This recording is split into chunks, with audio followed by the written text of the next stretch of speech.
Hello बच्चों। तो आज का हमारा टॉपिक होगा युग्मक संरचना के दौरान कोशिका विभाजन, यानी कि cell division during the gamete formation या गैमेटोजेनेसिस। ठीक है, इससे पहले मैंने आपको कल पढ़ाया था इवेंट्स इन सेक्सुअल रिप्रोडक्शन। ठीक है, मैंने पढ़ाया था इवेंट्स इन सेक्सुअल रिप्रोडक्शन। ठीक है बच्चों, इसमें मैंने 3 इवेंट्स बताए थे। ठीक है, पहला था प्री फर्टिलाइजेशन फेज या इवेंट, प्री फर्टिलाइजेशन इवेंट। दूसरा fertilisation events.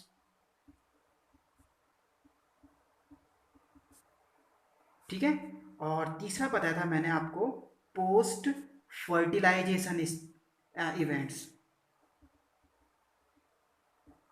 Post fertilisation events. तो बच्चों, ये प्री फर्टिलाइजेशन इवेंट्स मतलब निषेचन से पूर्व की अवस्था, निषेचन पूर्व अवस्था। फर्टिलाइजेशन निषेचन को कहते हैं और पोस्ट फर्टिलाइजेशन निषेचन के बाद की अवस्था को कहते हैं। तो हम चर्चा कर रहे थे किस पर? प्री फर्टिलाइजेशन इवेंट्स पर। प्री फर्टिलाइजेशन इवेंट्स में मैंने आपको बताया था कि इसमें 2 इवेंट्स होते हैं। ठीक है, एक होता है गैमेटोजेनेसिस, गैमेटोजेनेसिस, और दूसरा होता है गैमेट ट्रांसफर, गैमेट्स ट्रांसफर। बेटा, मोस्ट इंपॉर्टेंट क्वेश्चन है कि आपके पास अक्सर पूछा जाता है कि प्री प्री फर्टिलाइजेशन फेज में कौन से 2 इवेंट्स होते हैं? तो आप कहेंगे गैमेटोजेनेसिस और गैमेट ट्रांसफर। या कभी कभी क्वेश्चन आता है कि गैमेटोजेनेसिस सेक्सुअल रिप्रोडक्शन के किस इवेंट्स में बनता है? तो आप कहेंगे प्री फर्टिलाइजेशन में गैमेटोजेनेसिस होता है। मोस्ट इंपॉर्टेंट क्वेश्चन है और मोस्ट फ्रीक्वेंटली आस्क्ड क्वेश्चन है भाई ये। ठीक है, तो हम गैमेटोजेनेसिस पढ़ रहे थे। ठीक है, गैमेटोजेनेसिस में गैमेट फॉर्मेशन के बारे में बताया था मैंने आपको, गैमेट कैसे बनता है, ठीक है, और कैसे होते हैं, किस प्रकार के होते हैं, ये सारे बारे में हमने इससे पहले वाले लेक्चर में चर्चा की थी। ठीक है, अब हम आज पढ़ेंगे कि युग्मक संरचना की, युग्मक संरचना के दौरान कोशिका विभाजन। सभी विषम युग्म की प्रजातियों में युग्मक प्रायः 2 प्रकार के होते हैं, नर और मादा। ठीक है ना, मैंने आपको पहले ही बता चुका हूँ कि जो गैमेट्स होते हैं वो 2 तरह के होंगे, एक मेल होगा और एक फीमेल होगा। ठीक है, आगे देखिए, युग्मक अगुणित होते हैं चाहे उनके जनक जिनसे वह उत्पन्न हुए हैं वह अगुणित हो या द्विगुणित हो। ठीक है ना, यानी कि कहने का मतलब है कि जो गैमेट होते हैं वो हैप्लॉइड होते हैं। अब चाहे उनके पेरेंट जिनसे गैमेट उत्पन्न हो रहे हैं वो चाहे अगुणित हो चाहे द्विगुणित हो, चाहे वो हैप्लॉइड है चाहे डिप्लॉइड है, लेकिन उनसे उत्पन्न होने वाला जो युग्मक होगा वो क्या होगा? हमेशा जो गैमेट होगा वो हमेशा हैप्लॉइड होगा, यानी कि अगुणित होगा। यानी कि सीधी सी बात है कि गैमेट हमेशा क्या होते हैं? हैप्लॉइड होते हैं। ठीक है, गैमेट्स हमेशा क्या होते हैं? हैप्लॉइड होते हैं। अब देखो बच्चों, अक्सर होता क्या है कि प्लांट्स की बात करें तो प्लांट्स में होता क्या है कि 2 तरह की प्लांट बॉडी हमें देखने को मिलती है। 2 तरह की प्लांट बॉडी, एक होती है स्पोरोफाइट, स्पोरोफिटिक, और दूसरी गैमेटोफिटिक। स्पोरोफाइट और गैमेटोफाइट या स्पोरोफिटिक गैमेटोफिटिक। ठीक है, स्पोरोफाइट और गैमेटोफाइट या स्पोरोफिटिक और गैमेटोफिटिक, दो अवस्थाएं हमें किसी भी प्लांट में देखने को मिलती है। और ये क्या होती है? एक दूसरे के क्या होती है? अल्टरनेट होती है भाई। ठीक है, यानी कि स्पोरोफाइट के बाद गैमेटोफाइट आएगी या गैमेटोफाइट के बाद स्पोरोफाइट अवस्था आएगी। ठीक है, ये दोनों फेज क्या होती हैं? एक दूसरे के अल्टरनेट होती हैं। जैसे कि अगर मैं बात करूं, ब्रायोफाइटा हो गया। ठीक है, यहाँ पर देख लो, bryophyta, pteridophyta, pteridophyta, bryophyta, pteridophyta, gymnosperm और एंजियोस्पर्म। ठीक है, इनमें क्या होता है? अल्टरनेशन ऑफ जनरेशन होता है, यानी कि स्पोरोफाइट के बाद गैमेटोफाइट आएगी, गैमेटोफाइट के बाद स्पोरोफाइट आएगी। ठीक है ना। तो ये दोनों स्टेज क्या होती रहती हैं, चलती रहती हैं। ठीक है। तो अब हमेशा जो स्पोरोफिटिक अवस्था होती है वो होती है 2n, यानी कि द्विगुणित, डिप्लॉइड। और जो गैमेटोफिटिक होती है बच्चों वो होती है हैप्लॉइड। तो इसलिए इस तरह से बहुत सारे प्लांट्स ऐसे होते हैं जिनमें क्या होती है, एक प्लांट बॉडी तो क्या होगी, मैं किसी में मेन प्लांट बॉडी हैप्लॉइड होती है और किसी में मेन प्लांट बॉडी डिप्लॉइड होती है, लेकिन इनसे उत्पन्न होने वाला जो गैमेट्स होगा वो हमेशा हैप्लॉइड होगा। अब आगे देखते हैं कैसे। ठीक है। सबसे पहले एक जनरल लाइफ साइकिल मैं आपको बताता हूं कि जैसे कि स्पोरोफाइट, ठीक है, ये कोई स्पोरोफाइट है, ठीक है ना। स्पोरोफाइट मैन प्लांट बॉडी है किसी प्लांट्स की, ठीक है ना। स्पोरोफाइट क्या है, मैन प्लांट बॉडी है, ठीक है। अब इसमें क्या, स्पोरोफाइट ये है डिप्लॉइड, ठीक है भाई। अब क्या होगा, इसमें होगा मियोसिस, मियोसिस होगा और इससे बनेंगे स्पोर। मियोसिस होगा और इससे स्पोर बनेंगे। मियोसिस मतलब होता है बच्चों अर्ध सूत्रीय विभाजन, ठीक है। अब मियोसिस हो गया। अब ये क्या करेगा, ये स्पोर आगे डेवलप करेगा, इसमें होगा डेवलपमेंट। डेवलपमेंट या हम कहेंगे कि हम कह सकते हैं कि स्पोर जर्मिनेट होगा, ठीक है। और इसके बाद बनेगा गैमेटोफिटिक। स्पोरोफाइट के बाद गैमेटो स्पोरोफिटिक हम इसको कह सकते हैं, गैमेटोफिट स्पोरोफाइट जो भी बोले। तो इससे इसके बाद अवस्था आएगी गैमेटोफिटिक, गैमेटोफिटिक, ठीक है। स्पो अब यहाँ पर देखिए ये 2n है, स्पोरोफिटिक जो है वो 2n है, ठीक है। अब इसमें मियोसिस हुआ, अर्धसूत्रीय विभाजन हुआ, अर्धसूत्रीय विभाजन के बाद स्पोर बने, तो ये क्या होंगे, स्पोर हैप्लॉइड होंगे भाई, ठीक है, अगुणित होंगे। अब इससे आगे ये डेवलप होगा और इससे क्या बनेगा, गैमिट बनेंगे, ठीक है। गैमिट भी क्या होंगे, क्योंकि ये इससे बन रहे हैं तो गैमिट भी क्या होंगे, हैप्लॉइड होंगे भाई। अब गैमिट से क्या होंगे, गैमेटोफाइट, ये गैमेटोफिटिक जो अवस्था है ये क्या होगी, हैप्लॉइड होगी, स्पोर से डेवलप अवस्था है ये। अब गैमेटोफिटिक अवस्था क्या करेगी, गैमिट, इससे गैमिट बनेंगे भाई। और गैमिट कैसे होंगे, एक मेल होगा और एक फीमेल होगा।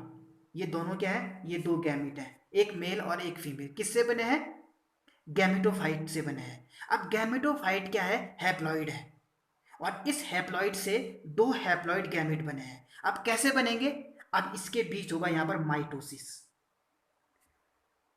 माइटोसिस यानी कि इसमें सूत्रीय विभाजन होगा, एक से दो बन जाएंगे, सूत्रीय विभाजन होगा माइटोसिस, ठीक है। माइटोसिस होगा और माइटोसिस के बाद क्या होगा, ये दो गैमेट बनेंगे और अब ये दो गैमेट क्या करेंगे, इनमें फर्टिलाइजेशन होगा, ठीक है। फर्टिलाइजेशन होगा और फर्टिलाइजेशन के बाद बनेगा जाइगोट, ठीक है। फर्टिलाइजेशन के बाद जाइगोट बनेगा और जाइगोट से फिर स्पोरोफिटिक प्लांट बॉडी, स्पोरोफिटिक बन जाएगा जो मेन प्लांट बॉडी है इसकी। तो इस तरह से ये साइकिल चलती रहती है भाई। देखो द्विगुणित था, ठीक है, डिप्लॉइड था स्पोरोफिटिक, इसमें अर्धसूत्रीय विभाजन हुआ और स्पोर बने, स्पोर डेवलप हुए, गैमेटोफिटिक अवस्था आई, गैमेटोफिटिक के बाद गैमेटोफिटिक में माइटोसिस हुआ, सूत्रीय विभाजन हुआ और इसके बाद मेल और फीमेल दो गैमेट बने, ठीक है। और इन्होंने फर्टिलाइजेशन हुआ, जाइगोट बना और उसके बाद स्पोर बने। अब यहाँ पर एक क्वेश्चन देख लीजिए आप कि first cell of gametophytic generation, first cell of gametophytic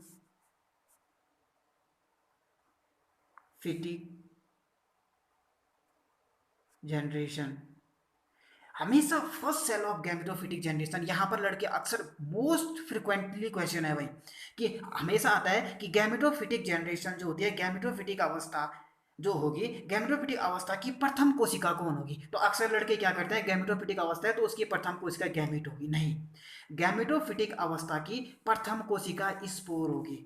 क्या होगी, स्पोर। देखो हमेशा प्लांट्स के अंदर क्या होता है बच्चों, हैप्लॉइड सेल है या कोई भी हैप्लॉइड स्ट्रक्चर है, तो वो गैमेटोफाइट के अंदर ही आएगा। ठीक है, अगर गैमेटोफाइट के अंदर ही आएगा। और अगर डिप्लॉइड है तो डिप्लॉइड किस में आएगा? डिप्लॉइड आएगा स्पोरोफाइट के अंदर या स्पोरोफिटिक फेज के अंदर। ठीक है, अब क्या है, स्पोर हैप्लॉइड है, तो स्पोर हैप्लॉइड है तो ये गैमेटोफिटिक फेज के अंदर ही आएगा।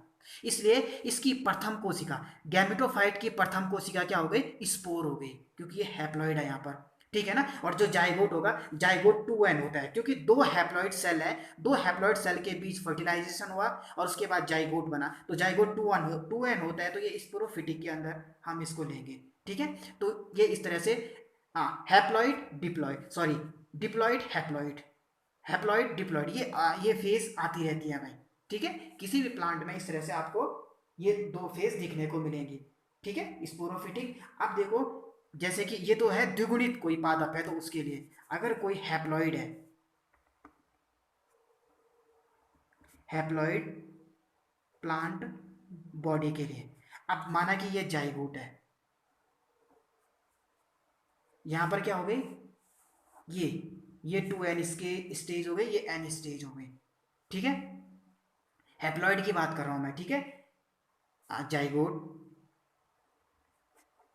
ठीक है, जाइगोट में क्या हुआ? मियोसिस हुआ, जाइगोट में मियोसिस हुआ, मियोसिस हुआ। ठीक है, और इसके बाद क्या बने? स्पोर बने। ठीक है, स्पोर बनेंगे, इससे गैमेट बनेगा, गैमेटोफाइट आएगी, गैमेटोफाइट स्टेज आएगी, और गैमेटोफाइट से दो गैमेट बनेंगे, माइटोसिस होगा, सूत्रीय विभाजन होगा। ठीक है, तो माइटोसिस होगा, दो गैमेट बनेंगे, एक मेल होगा तो एक फीमेल होगा। ठीक है, और फिर ये क्या करेंगे? फ्यूज करेंगे आपस में और जाइगोट बन जाएगा। तो इसमें क्या है, ये गैमेटोफिटिक अवस्था लाइफ साइकिल है भाई। इसमें जो ये वाली अवस्था है ना, ये ये इसमें जो मेन प्लांट बॉडी है गैमेटोफाइट है, ये है मेन प्लांट बॉडी। क्यों? क्योंकि इसमें द्विगुणित अवस्था तो आ रही है, ये 2n फेज, लेकिन बिल्कुल शॉर्ट टाइम के लिए आ रही है, बहुत कम समय के लिए जाइगोट में हमें ये 2n फेज दिखाई दे रही है। तो ये हम कहेंगे ये मेन प्लांट बॉडी है, जो मेन प्लांट बॉडी क्या है? गैमेटोफाइट है, यानी कि हैप्लॉइड है। इस तरह से दो तरह के प्लांट, जनरली तो तीन तरह के होते हैं, एक होगा डिप्लॉइड, एक होगा हैप्लॉइड, एक होगा हैप्लोडिप्लॉन्टिक। ठीक है ना। तो जनरली चाहे वो द्विगुणित है, मेन प्लांट बॉडी चाहे उसकी गैमेटोफाइट है चाहे स्पोरोफाइट है, ठीक है, दोनों अवस्थाओं में हम देख रहे हैं जो गैमिट है वो हैप्लॉइड से ही बन रहे हैं। यहाँ पर भी हैप्लॉइड से ही बन रहे हैं, ये देखो, हैप्लॉइड से बन रहे हैं, और यहाँ पे भी haploid gametophyte, haploid plant, haploid cell से ही बन रहे हैं। ठीक है ना। तो इसलिए हम कहेंगे कि कोई भी प्लांट हो, ठीक है ना, कोई भी प्लांट हो, चाहे वो हैप्लॉइड है चाहे डिप्लॉइड है, लेकिन उनसे बनने वाले जो गैमीट होंगे वो हमेशा क्या होंगे? डिप्लॉइड, वो सॉरी, वो हमेशा हैप्लॉइड ही होंगे, वो हमेशा अगुणित ही होंगे। ठीक है, और ये मैंने आपको बता दिया कि हमेशा क्या होती है, गैमेटोफाइट जो बीजाणु युग्मकोद्भिद अवस्था की जो प्रथम अवस्था कोशिका होती है वो हमेशा बीजाणु होती है, स्पोर होती है। और हाँ, ये देख लीजिए, स्पोरोफिटिक मतलब बीजाणुओद्भिद अवस्था,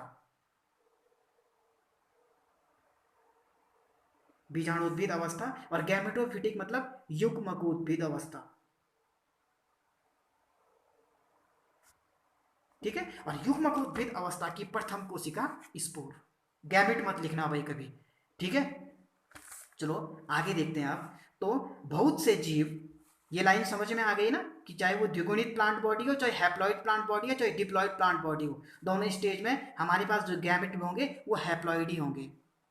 ठीक है, आगे देखिए, बहुत से जीव जिनका संबंध मोनेरा, फंजाई, शैवाल तथा ब्रायोफाइटा से है, वह अगुणित पादपकाय, वह अगुणित पादपकाय होते हैं, और वे जीव जिनका संबंध टेरिडोफाइटा, जिम्नोस्पर्म, एंजियोस्पर्म तथा अधिकांश प्राणी जिनमें मनुष्य शामिल है, उनका जनकीय या हम कहते हैं प्लांट बॉडी डिप्लॉयड होती है।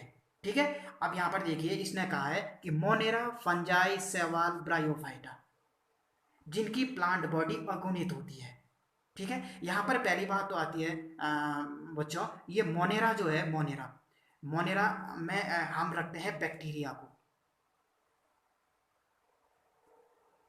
ठीक है, और बैक्टीरिया में जो सेक्सुअल रिप्रोडक्शन का प्रोसेस है बच्चों, बैक्टीरिया में बिल्कुल अलग है भाई। ठीक है, बैक्टीरिया में जो सेक्सुअल रिप्रोडक्शन का जो प्रोसेस है वो बिल्कुल अलग है। उसमें क्या होता है, अब पता नहीं इन्होंने यहां पर क्यों दिया sexual reproduction in bacteria, sexual reproduction in bacteria. ठीक है, और बैक्टीरिया में तीन तरह से होता है। एक होता है बच्चों ट्रांसफॉर्मेशन,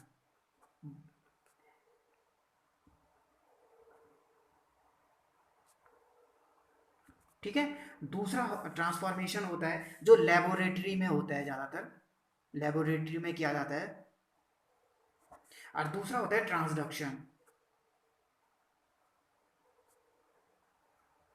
जो ट्रांसडक्शन होता है बच्चों, ये वायरस से होता है। और तीसरा होता है बच्चों कंजुगेशन। तो जो कंजुगेशन होता है, कंजुगेशन में एक कंजुगेशन ट्यूब बनती है। ठीक है, आगे पढ़ेंगे हम जब वायरस के बारे में बात करेंगे। ठीक है, कंजुगेशन ट्यूब बनती है, इसके जरिए होता है। यानी कि मेरे कहने का मतलब है ये तीन प्रोसेस होते हैं सेक्सुअल रिप्रोडक्शन के। एनसीईआरटी का स्टेटमेंट है तो हमें पढ़ना पड़ेगा। दूसरा मिस्टेक क्या है कि यहाँ पर फंजाई, ठीक है, इन्होंने फंजाई को बोला है कि अगुणित पादपकाई। देखो बच्चों, पहली बात तो ये है कि फंजाई जो है वो प्लांट नहीं है, तो इसको हम पादपकाई नहीं बोल सकते हैं। क्योंकि पादपकाई हम किसे कह सकते हैं, प्लांट वही होते हैं बच्चों जिनमें फोटोसिंथेसिस होते हैं। ऐसे यूकैरियोटिक जीव जिनमें फोटोसिंथेसिस होता है, हम उसको पादप बोलते हैं। लेकिन फंजाई क्या है, यूकैरियोटिक तो है, लेकिन बेटा इसमें फोटोसिंथेसिस नहीं होता है, तो हम इसको प्लांट नहीं कह सकते हैं। तो ये दो मिस्टेक यहाँ पर इन्होंने की है। लेकिन एनसीईआरटी का स्टेटमेंट है तो हमें पढ़ना है। ठीक है, आप देख लेंगे, लेकिन हमें पता होना चाहिए भाई, बस इसलिए मैंने आपको बताया। ठीक है, शैवाल, ब्रायोफाइटा और ये अकुनित पादप काय होते हैं। ठीक है, मेन प्लांट बॉडी अकुनित होती है। और वे जीव जिनका संबंध टेरिडोफाइटा, जिम्नोस्पर्म, एंजियोस्पर्म तथा अधिकांश प्राणी जिनमें मनुष्य शामिल है उनका जनिके द्विगुणित होती है। ठीक है, अब यहाँ पर सवाल है, जो एक सवाल होती है बच्चों फ्यूकस। ठीक है, इसका जो मेन प्लांट बॉडी होती है वो डिप्लॉयड होती है, स्पोरोफिटिक मेन प्लांट बॉडी होती है इसकी। ठीक है, ये याद रखिएगा। ठीक है, तो यही बात मैंने अभी बताई आपको, अगुणित हो और द्विगुणित हो। इनकी जैसे कि ब्रायोफाइटा, सेवाल, फंजाई और मोनेरा, ये हैप्लॉइड। और इसके अलावा ये इनका जो मेन प्लांट बॉडी होती है, टेरिडोफाइटा, जिम्नोस्पर्म, एंजियोस्पर्म और मनुष्य, उनकी मेन जनकीय बॉडी यानी कि पेरेंटल बॉडी क्या होती है, डिप्लॉयड होती है। हाँ, एक चीज, एक बात यहाँ, ठीक है, जब प्लांट में क्या हो रहा है, गैमेट बनने, तो माइटोसिस हो रहा है। यहाँ भी देखो, चाहे वो हैप्लॉइड है चाहे डिप्लॉइड है, माइटोसिस हो रहा है, सूत्रीय विभाजन हो रहा है। लेकिन एनिमल में हमेशा जब गैमेट फॉर्मेशन होता है तो उस दौरान क्या बनता है, उस दौरान मियोसिस होता है, अर्धसूत्रीय विभाजन होता है एनिमल में, गैमेट्स फॉर्मेशन के दौरान। ठीक है, और प्लांट में गैमेट फॉर्मेशन के दौरान क्या होता है, माइटोसिस होता है, सूत्रीय विभाजन, और एनिमल में अर्धसूत्रीय विभाजन होता है गैमेट फॉर्मेशन के दौरान। ठीक है, आगे देखिए, अर्धसूत्रीय विभाजन जो न्यूनकारी विभाजन है, जहां द्विगुणित काई अगुणित काई में काई को उत्पन्न करता है। ठीक है, जो आरडी रिडक्शन डिवीजन भी इसको बोलते हैं, अर्धसूत्रीय विभाजन यानी कि मियोसिस। ठीक है, मियोसिस एक ऐसा रिडक्शन डिवीजन है बच्चों जो डिप्लॉइड बॉडी को हैप्लॉइड गैमेट में बदलता है। ठीक है भाई, तो हमेशा अगर हमारे पास कोई डिप्लॉइड सेल है, उसको हैप्लॉइड में कन्वर्ट करना है, तो वहां पर हमेशा अर्धसूत्रीय विभाजन होगा। ठीक है, लेकिन आपने देखा होगा जब प्लांट में गैमेट फॉर्मेशन हो रहा था तो गैमेटोफाइट से हो रहा था। तो गैमेटोफाइट ऑलरेडी जब हैप्लॉइड है, तो उससे हम अर्धसूत्रीय विभाजन नहीं करा सकते हैं गैमेट बनाने के दौरान। ठीक है, उसमें सूत्रीय विभाजन ही होगा। ठीक है, आगे देखिए,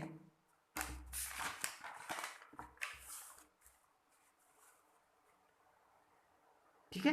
द्विगुणित जीवों में अर्धसूत्रीय कोशिका अर्धसूत्रीय विभाजन से होकर गुजरती है। ठीक है। द्विगुणित जीव जो होते हैं हम इसको कहते हैं मियोसाइट्स। अर्धसूत्रीय कोशिका यानी कि मियोसाइट्स,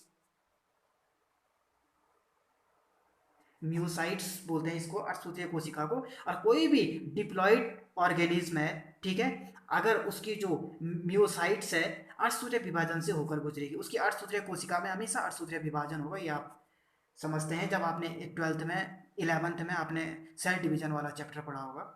अर्धसूत्रीय विभाजन के अंत में गुणसूत्रों का केवल एक सेट युग्मकों में नियमित होता है। देखो हमेशा अर्धसूत्रीय विभाजन के अंत में क्या होता है, गुणसूत्रों का एक गुणसूत्रों का एक गुणसूत्रों का केवल एक सेट प्रत्येक युग्मक से नियमित होता है। ठीक है ना। अब देखो हमेशा बच्चों होता क्या है कि जैसे कि ये माता है और ये पिता के गुणसूत्र हैं, ठीक है, फर्टिलाइजेशन होगा, ठीक है ना। तो अब आप कह रहे होंगे 4n होगा, ऐसा नहीं होगा भाई।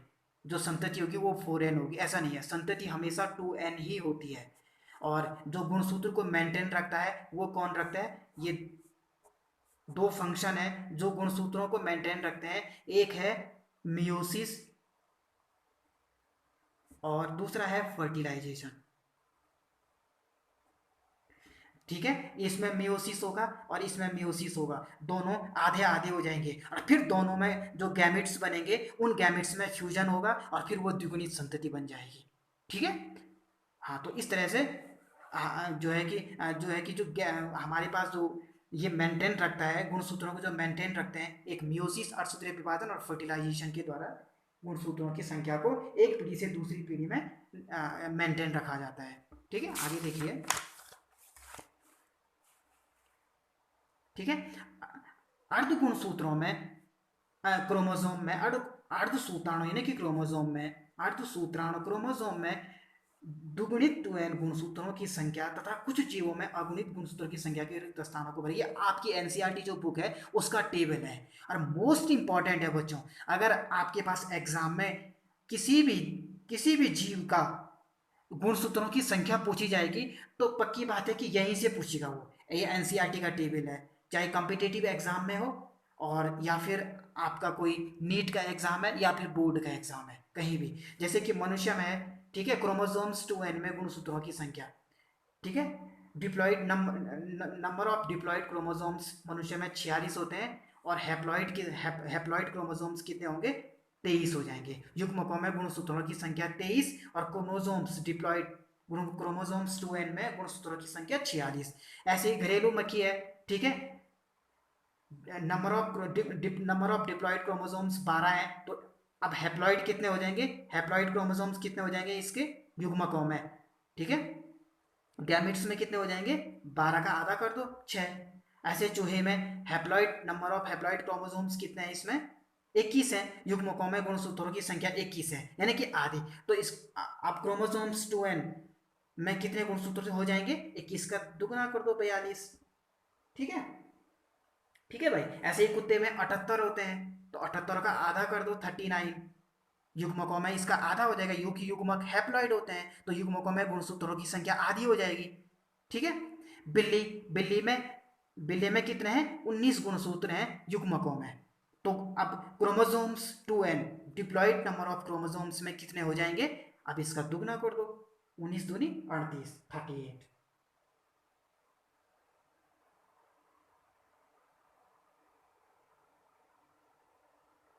ठीक है भाई, आ रहा है, समझ में आ रहा है। तो 39 है तो इसमें कितना हो जाएगा, 38 हो जाएगा। ठीक है, आगे देखिए। और इसमें ये हो जाएगा 38 हो जाएगा।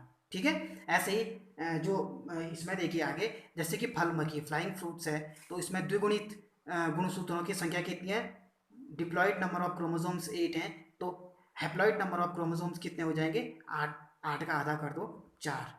ठीक है। आप ऑफ्यू ऑफ्यूग्लोसम रेटिकुलम इसका पूरा नाम है, ऑफ्यूग्लोसम रेटिकुलम। और मोस्ट इंपॉर्टेंट इसमें मैं स्टार लगा देता हूँ बहुत, कि ये है higher chromosomes number in plant. अगर आपके पास क्वेश्चन आता है कि ऐसे पादप का नाम बताओ, प्लांट्स जिसमें सबसे अधिक क्रोमोसोम्स होते हैं, तो वो क्या है, ऑफियोग्लोसस रेटिकुलम। इसमें कितने होते हैं, हैप्लॉइड नंबर ऑफ क्रोमोसोम्स जो होते हैं 630, तो डिप्लॉइड नंबर ऑफ क्रोमोसोम्स कितने होंगे, 1260। ठीक है। ऐसे ही सेब में 34 होते हैं, तो 17 हो जाएंगे, इसका हैप्लॉइड हो जाएगा, युग्मकों में गुणसूत्रों की संख्या 17 हो जाएगी। ऐसे ही धान है, धान में युग्मकों में गुणसूत्रों की संख्या 12 है, तो इसमें कितनी हो जाएगी, क्रोमोसोम्स में कितनी हो जाएंगी, 12 का दुगना 24। ऐसे ही मक्के में 20 है, हैप्लॉइड में 30 हो जाएगी। आलू में 24 है तो 12 हो जाएगा, सॉरी सॉरी 24 है ना, तो 48 हो जाएगा। यानी कि क्रोमोसोम्स डबल होते हैं ना, इस ये हैप्लॉइड, ये एन होता है, ये डबल, इसका दुगना हो जाएगा ये, और ये इसका आधा ये हो जाएगा, और ये युग्मकों का दुगना हो जाएगा क्रोमोसोम्स। ठीक है। और ये 380 है, डिप्लॉइड नंबर ऑफ क्रोमोसोम्स 380 है, तो ये 190 हो जाएगा, इसका आधा युग्मकों में। और प्याज में हैप्लॉइड नंबर ऑफ क्रोमोसोम्स 8 है, युग्मकों में गुणसूत्रों की संख्या 8, तो और क्रोमोसोम्स में कितनी हो जाएगी, डिप्लॉइड नंबर ऑफ क्रोमोसोम्स में कितनी हो जाएगी, क्रोमोसोम्स में गुणसूत्रों की संख्या हो जाएगी आपका 8 का दुगना 16। ठीक है। तो इस टेबल को अच्छे से पढ़ लीजिएगा, एग्जाम में क्वेश्चन आएगा तो यहीं से आएगा, कहीं बाहर से नहीं पूछेगा भाई वो। ठीक है। पढ़ाई करते रहिए, ऑल द बेस्ट।